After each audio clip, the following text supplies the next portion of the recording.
अप्रैल 1846 में अमेरिका के शहर स्प्रिंगफील्ड से महाजरों का एक दस्ता निकला जो स्प्रिंगफील्ड छोड़कर कैलिफोर्निया मुंतकिल होना चाहते थे। इस ग्रोह में ब्रदर्स जॉर्ज, जैकब डोनर और बिजनेसमैन जेम्स रीड के खानदान शामिल थे, जिन्होंने 14 अप्रैल को तकरीबन 31 अफराद के साथ स्प्रिंगफील्ड छोड़ा। जैकब डोनर को इस ग्रोह का लीडर बनाया गया, इसलिए उसे डोनर पार्टी का नाम दिया गया।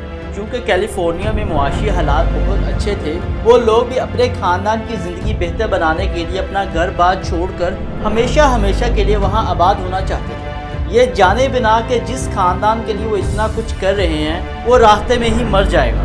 उनके प्यारे बच्चे जिनके मुस्तकबिल के लिए उन्होंने इतना बड़ा कदम उठाया, उनका ही गोश्त खाना पड़ेगा। ऐसे एक छोटे से लालच ने उनकी ज़िंदगी को तबाही के दहाने पर ला खड़ा किया। जानेंगे आज की वीडियो में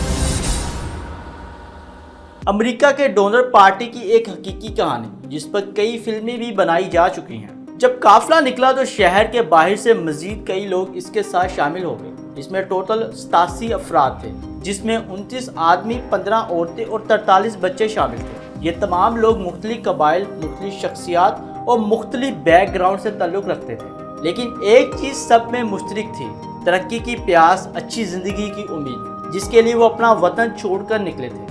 ये लोग बैलगाड़ियों पर सवार थे, क्योंकि आज से 178 साल पहले ट्रांसपोर्ट की सहूलियत आज़ाद नहीं हुई थी। शुरू में तो काफिला नहायत बर्क रफ्तारी से मंजिल की तरह रवा दवा था।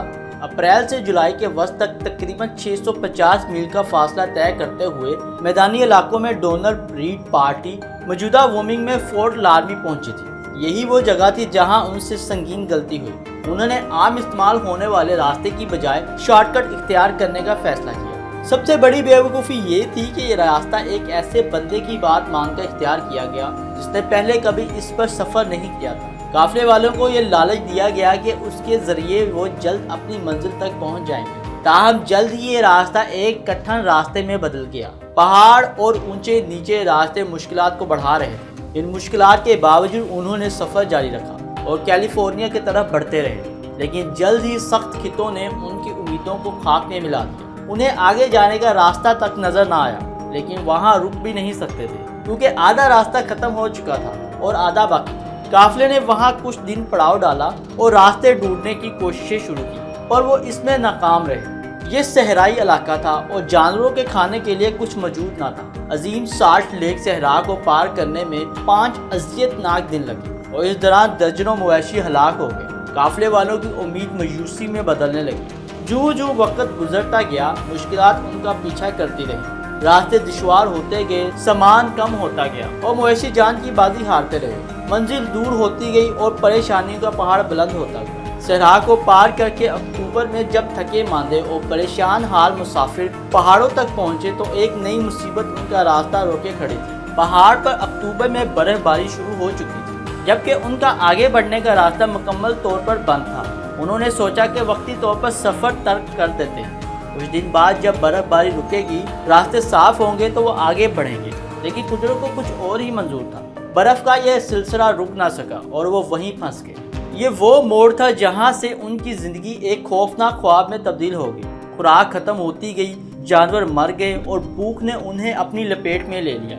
ऐसी भूख जो इंसान के अंदर के वहशत को जगा देती है। खुराक का ख़त्म होना सबसे बड़ा इम्तिहान था, क्योंकि जिंदा रहने के लिए खाने को कुछ होना जरूरी था। इस मजबूरी में उन्हें वो चीज़ें खानी पड़ी जिनका कभी तसव्वुर भी नहीं किया जा सकता था, जिनमें जंगली चूहे, मरे हुए जानवरों का गोश्त शामिल था। खुराक की शदीद कमी, मौसम की शिद्दत ने बच्चों पर असर दिखाया। मासूम जानें जान की बाजी हारने लगी। माओ के सामने उनके लखते जिगर मरने लगे, लेकिन वो इतनी बेबस थी कि कुछ ना कर सकी। असल क़यामत तो तब टूटी जब भूख से मरते हुए लोगों ने इन्हें खाना चाहा। माएँ जो बच्चों को छोड़ जाने की वजह से दचके में थी, चीख उठी।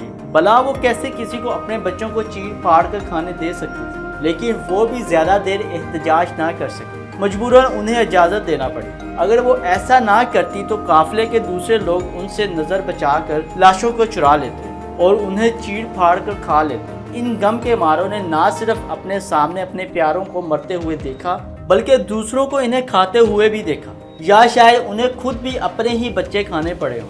इस तरह दिन गुजरते गए, लोग मरते गए। पीछे बचने वालों के दिल में मायूसी छा गई कि शायद उन्हें भी यही मौत ने आ लेना है। कुछ लोगों ने वहां से बाहर निकलने की कोशिश भी की, लेकिन वो वापस ही ना आए, रास्ते में ही बर्फ में फंसकर मर गए। उनके साथ निकले हुए दूसरे ग्रोह कुदरती रास्ते से कैलिफोर्निया पहुंच चुके थे। जब उन्हें पता चला कि डोनर पार्टी अभी तक नहीं पहुंची तो उन्होंने अथॉरिटी से राब्ता किया। बर्फबारी कम हुई तो पहली रिलीफ टीम 19 फरवरी को भेजी गई। जब रिलीफ टीम वहां पहुंची तो क्या देखती है कि 45 से ऊपर लोग बहुत बुरी हालत में बैठे मुर्दों का गोश्त नोच नोच कर खा रहे थे।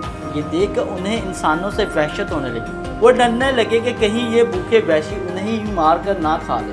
खैर, उन्होंने उनसे जाकर बातचीत की और हालात के बारे में पूछा। इस दौरान मजीद रिलीफ टीम वक्फे वक्फे से आती रही, क्योंकि रास्ता इतना दुश्वार था कि टीमें रास्ते में फंस जाती थी और आखिरकार कई रिलीफ पार्टियां उन तक पहुंची। तब तक काफिले से चंद ही जिंदा बच सके। 87 मुसाफिरों में से 48 को बचाया गया, जबकि 29 जान की बाजी हार गए। बचने वालों को इब्तदाई तिबी इमदाद के बाद अस्पतालों में भेजा गया, जहां ज़हनी तौर पर ठीक होने में कई महीने लगे। नाज़रीन, डोनर पार्टी की ये दास्तान एक इबरत का निशान है। ये बताती है कि छोटे से लालच की वजह से कुदरत के खिलाफ जाना कितना खतरनाक है। ये कहानी नस्ल दर नस्ल बयान की जाती है ताकि हमेशा याद रहे कि इंसान की ताकत और इरादे की एक हद होती है। कुदरत के सामने सर झुकाना ही अक्लमंदी है। उम्मीद है कि आपको आज की वीडियो पसंद आई होगी। मिलते हैं आपके साथ अगली वीडियो में। तब तक के लिए अपना बहुत ज़्यादा ख्याल रखिए।